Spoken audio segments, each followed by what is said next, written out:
Let's mic CM साहब। यह है let's mic more than radio. आप सुन रहे हैं सीएम साहब। दोस्तों, सीएम साहब में हम बात करते हैं देश के अलग अलग राज्यों से मुख्यमंत्रियों की गतिविधियों के बारे में। आज सबसे पहले हम बात कर रहे हैं राजस्थान से। राजस्थान के मुख्यमंत्री विजय शर्मा ने आज सुबह आम लोगों से मुलाकात कर उनकी समस्याएं और शिकायतें सुनी। इस दौरान बड़ी संख्या में लोग अपने विभिन्न मांगों और जनहित के जुड़े मुद्दों को लेकर मुख्यमंत्री के समक्ष पहुंचे। मुख्यमंत्री ने लोगों की शिकायतों को गंभीरता से सुनते हुए संबंधित अधिकारियों को आवश्यक दिशा निर्देश दिए। राज्य सरकार आमजन की समस्याओं के समाधान के लिए प्रतिबद्ध है और जनता की शिकायतों पर त्वरित निस्तारण सुनिश्चित किया जाएगा। उत्तर प्रदेश के मुख्यमंत्री योगी आदित्यनाथ ने लखनऊ में आयोजित 9 दिवसीय श्री राम कथा महोत्सव के समापन कार्यक्रम में हिस्सा लिया। इस दौरान उन्होंने लव जिहाद के मुद्दे पर अपनी बात रखते हुए कहा कि केरल उच्च न्यायालय ने वर्ष 2009 और 2011 में इस विषय पर चिंता जताई थी और इसे धार्मिक जनसांख्यिकी को बदलने की साजिश बताया था। इस चेतावनी पर पर्याप्त ध्यान नहीं दिया गया, लेकिन उत्तर प्रदेश सरकार ने वर्ष 2020 में इस संबंध में सख्त कानून बनाया। योगी ने लोगों से सतर्क रहने की अपील करते हुए कहा कि समाज को ऐसे मामलों के प्रति जागरूक रहना होगा। भगवान राम के आदर्शों का भी उल्लेख किया और कहा कि जिसने राम को अपने जीवन का आदर्श बनाया है उसका कल्याण हुआ है। इसका उदाहरण है, याद करना, लव जिहाद की घटनाओं को रोकने के लिए एक आदर्श उदाहरण आप सबके सामने हो सकता है। हमें आश्चर्य होता है, उच्च न्यायालय केरला ने 2009 और 2011 में इस पे चिंता व्यक्त की कि रिलीजियस डेमोक्रेसी को चेंज करने की एक साजिश का हिस्सा है, लेकिन तब भी हम उस पर ध्यान नहीं दिए। हमने 2020 में उत्तर प्रदेश के अंदर इसके लिए सख्त कानून बनाया, तब भी इसके लिए व्यापक जन जागरूकता किए जाने की आवश्यकता है। हमें सचेत रहना होगा। याद रखना, नकारात्मक ताकतें हर कालखंड में आएंगी, लेकिन समाज की सज्जन शक्ति को मिलकर के इसका मुकाबला करने के लिए तैयार होना होगा। और यही स्थिति हम सबको उस लैंड जिहाद से जुड़े हुए लोगों को के प्रति भी रखना पड़ेगा। जो भगवान राम ने आखिर खर दूषण क्या कर रहे थे, मारीच और सुबाहु क्या कर रहे थे, वे भी सब यहां लैंड जिहाद के ही अभियान के साथ जुड़े हुए थे। जबरन कब्जा कर लेना, जबरन किसी भी जमीन को खाली देखा उसमें अपना तंबू गाड़ दिया, ये सब बंद हो जाना चाहिए। उत्तराखंड के मुख्यमंत्री पुष्कर सिंह धामी ने प्रधानमंत्री नरेंद्र मोदी के प्रधानमंत्री पद पर 12 वर्ष पूरे होने पर उन्हें बधाई देते हुए इस दिन को ऐतिहासिक बताया है। मुख्यमंत्री धामी ने कहा, आज का दिन बड़ा ऐतिहासिक है। प्रधानमंत्री मोदी को प्रधानमंत्री के रूप में कार्य करते हुए 12 साल पूरे हो गए हैं। वे आजादी के बाद सबसे लंबे समय तक लगातार कार्य करने वाले प्रधानमंत्री बने हैं। पिछले 12 वर्षों का दौर एक कर्मयोगी और तपस्वी नेतृत्व का कालखंड रहा है, जिसमें प्रधानमंत्री मोदी ने बिना रुके देश को नई ऊंचाइयों तक पहुंचाने के लिए निरंतर कार्य किया है। इन 12 वर्षों में भारत का मान सम्मान और वैश्विक प्रतिष्ठा बढ़ी है। देश ने अनेक क्षेत्रों में उल्लेखनीय प्रगति की है और विश्व मंच पर अपनी मजबूत पहचान स्थापित की है।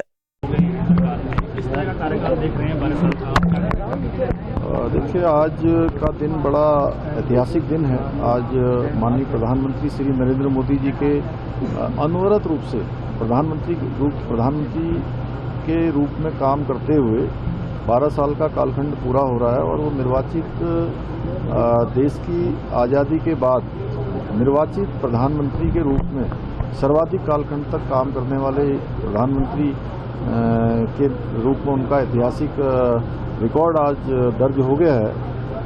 और ये 12 सालों का जो कालखंड है वो एक कर्मयोगी का, एक तपस्वी का और अनवरत रूप से साधना करते हुए एक साधक का कालखंड है, जिन्होंने एक पल भी रुके बिना, एक क्षण भी रुके बिना भारत माता को शिखर पर पहुंचाने के लिए भारत दुनिया का सिरमौर बने, यहाँ के हर जनगण मन को सब सुविधाएं मिले, गरीब का कल्याण हो, योजनाएं अंत्योदय के सिद्धांत पर चलते हुए समाज के अंतिम छोर तक पहुँचे, वो सभी काम किए हैं। और 12 वर्षों में भारत का मान सम्मान और स्वाभिमान पूरी दुनिया में बढ़ा है, भारत की वैश्विक ताकत बढ़ी है। मैं प्रधानमंत्री जी को समस्त उत्तराखंड वासियों की ओर से बहुत बधाई देता हूँ, शुभकामनाएं देता हूँ, क्योंकि हमारे देवभूमि उत्तराखंड से उनको बहुत लगाव है।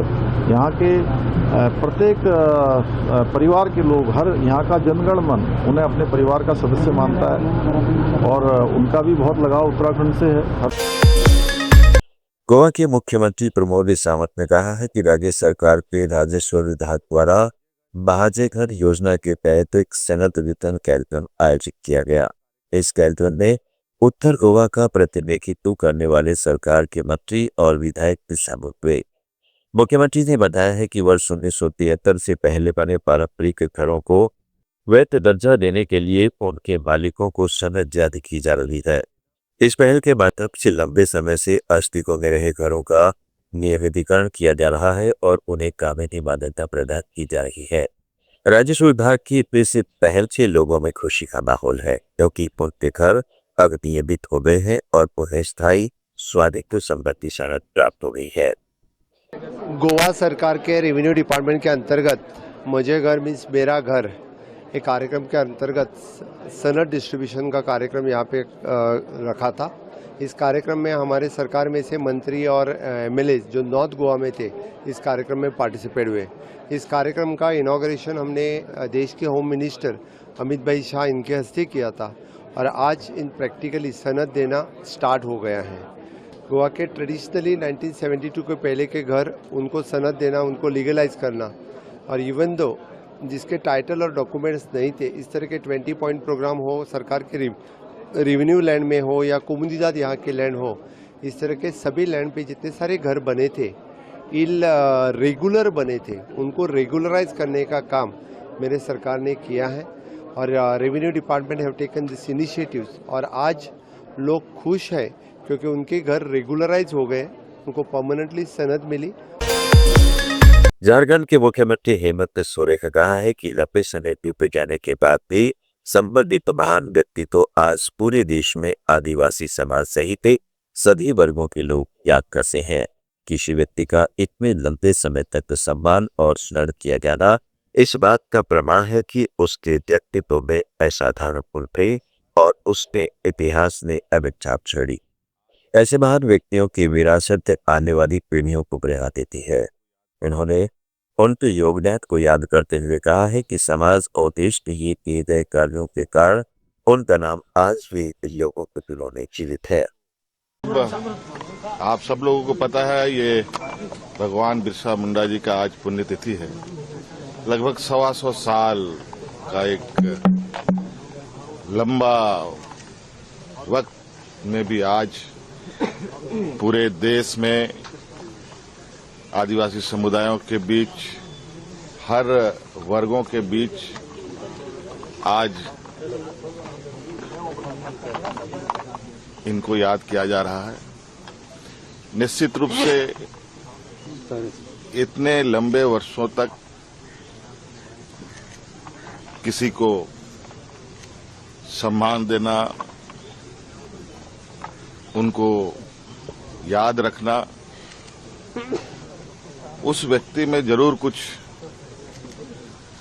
ऐसे गुण रहे हैं, ऐसा उन्होंने इतिहास रचा है जिनको लोग सदियों से याद करते आ रहे हैं।